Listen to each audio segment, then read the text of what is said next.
Imagine you wake up one morning, step outside with your coffee, and hear on the news, breaking story, the U.S. government has announced a new plan, filling the Grand Canyon with Jello. At first, you think it's a prank. But no, the cameras show it, miles and miles of shimmering, wobbly gelatin stretching from rim to rim, glistening in the desert sun. The Grand Canyon, normally a rugged wonder carved over millions of years, now looks like a giant dessert bowl for some cosmic dinner party. To understand how absurd this is, let's start with scale. The Grand Canyon is about 277 miles long, up to 18 miles wide, and over a mile deep.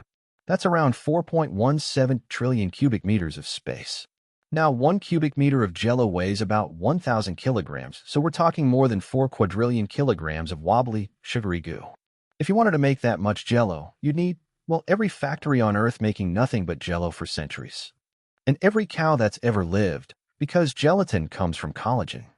In fact, making this much Jello might require more livestock than humanity has ever raised in all of history. Let's say somehow you did manage it. Maybe alien chefs pitched in, or you discovered a natural Jello spring. Now you have a problem. How do you pour it in before it sets? You can't just dump hot water and powder into the canyon. It would set unevenly. You'd have to refrigerate the entire Grand Canyon. The largest refrigerator in existence is your kitchen fridge. The second largest is maybe an ice rink. We need to build a cooling system big enough to chill an area the size of a small country. But okay, let's say you're a genius engineer and you make it happen.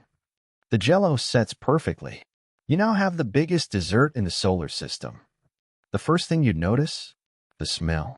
Fruit-flavored aroma would drift for miles, attracting every bee, fly, and ant in North America. Within hours, the canyon will be home to the largest insect swarm ever seen. Bears, coyotes, raccoons, and maybe even curious humans would come to taste it. Tourists would show up in droves.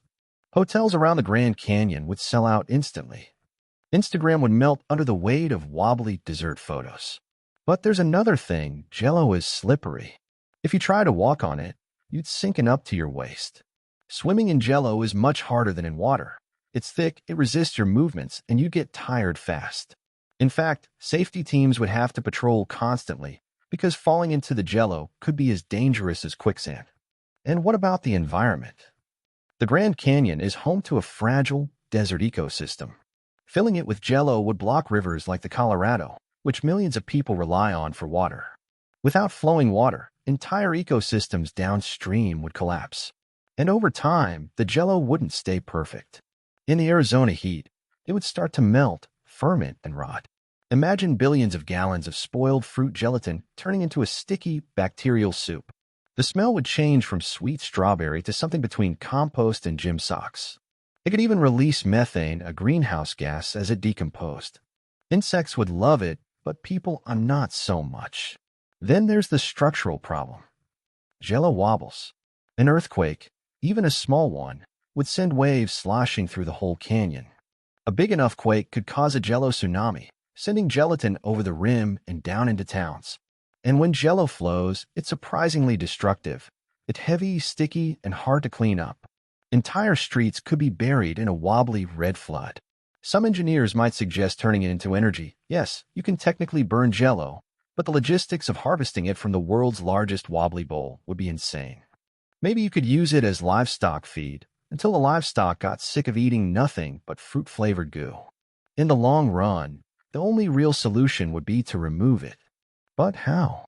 Shovels? Pumps? Giant spoons? Even with massive industrial equipment, it would take decades to clear out.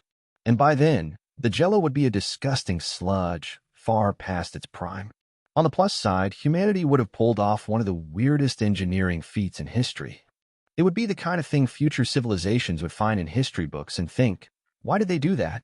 It would become a cautionary tale of ambition meeting absurdity. Or maybe it would inspire new forms of art, tourism, and dessert culture. Entire festivals could spring up, Jello carving competitions, Jello diving events, Jello light shows at night with lasers making the whole canyon glow like a giant jewel.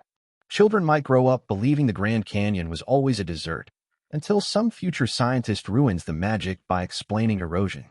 In the end, though, reality would catch up. Nature is patient, and over decades, the Jello would break down, wash away, and the canyon would slowly return, though probably still smelling faintly of artificial cherry. The Grand Canyon has survived millions of years of geological change, and it would survive Jello too. But maybe, just maybe, we'd all agree that some wonders of the world are best left alone, and dessert belongs on a plate, not in a national landmark the size of Rhode Island. Still, I can't promise that if someone gave me a giant spoon and an invite to the world's largest dessert party, I wouldn't show up. After all, when life gives you 4 quadrillion kilograms of Jello, what else can you do but dig in?